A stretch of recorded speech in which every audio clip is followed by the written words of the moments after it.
অসহায় পরিবারের পাশে ভাটির ঐক্য প্রবাসী পরিষদ। অভাবের তাড়নায় সন্তান বিক্রি করা সেই অসহায় পরিবারের পাশে দাঁড়িয়েছে ভাটির ঐক্য প্রবাসী পরিষদ।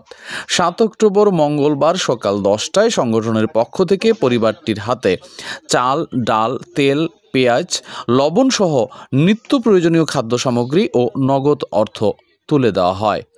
সংগঠনের প্রধান উপদেষ্টা, সভাপতি, সহসভাপতি, সাধারণ সম্পাদক, সাংগঠনিক সম্পাদক ও সমন্বয়কের নির্দেশে ভাটির প্রবাসী ঐক্য পরিষদের সদস্যরা পরিবারটির বাড়িতে উপস্থিত হয়ে প্রয়োজনীয় খাদ্য সামগ্রী ও সহায়তা প্রদান করেন। এ সময় উপস্থিত ছিলেন সংগঠনের সমন্বয়ক মীর মতিন আনসারী, সিনিয়র সহসভাপতি মুখলেসুর রহমান, প্রচার সম্পাদক মোহাম্মদ বিল্লাল হুসাইন এবং সৌদি আরব প্রবাসী আলামিন হোসেন। উল্লেখ্য, ব্রাহ্মণবাড়িয়ার নাসিরনগর উপজেলার বুড়িশ্বরী ইউনিয়নের শ্রীগড় গ্রামের দিনমজুর লালন মিয়ার সঙ্গে ভিক্ষাবৃত্তি পেশায় জড়িত মারুফার বিয়ে হয় 8 বছর আগে। বিয়ের পর তাদের সংসারে 2 মেয়ে ও 5 ছেলে জন্ম নেয়। নিজেদের জমি বাড়ি না থাকায় অন্যের জমিতে একটি ছোট্ট টিনের টং ঘরে তারা বসবাস করে। অভাবের চাপে ছেলে মেয়েদের খাবার জোগাড় করতে না পেরে পরপর 2 নবজাতক পুত্র সন্তানকে বিক্রি করে দিতে বাধ্য হন তারা।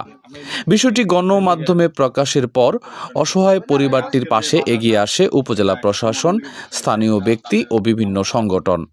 এরই ধারাবাহিকতায় ভাটির প্রবাসী ঐক্য পরিষদের এই মানবিক উদ্যোগ সমাজে মানবতার এক উজ্জ্বল দৃষ্টান্ত হিসাবে প্রশংসিত হয়েছে।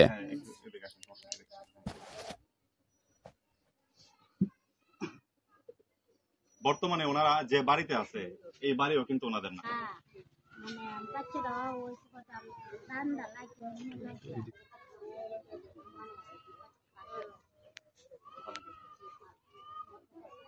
পত্রপত্রিকার মাধ্যমে জানতে পেরেছি এই পরিবারটা অত্যন্ত অসহায় এবং দরিদ্র একটি পরিবার।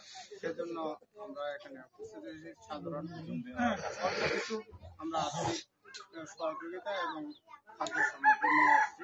আমরা এদিকে থাকি, সবাই এদিকে একটু পরিচয়টা নিব।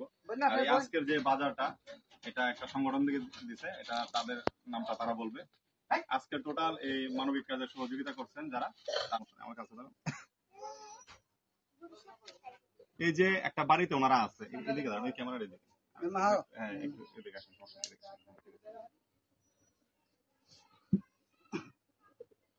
বর্তমানে ওনারা যে বাড়িতে আছে এই বাড়িও কিন্তু ওনাদের না।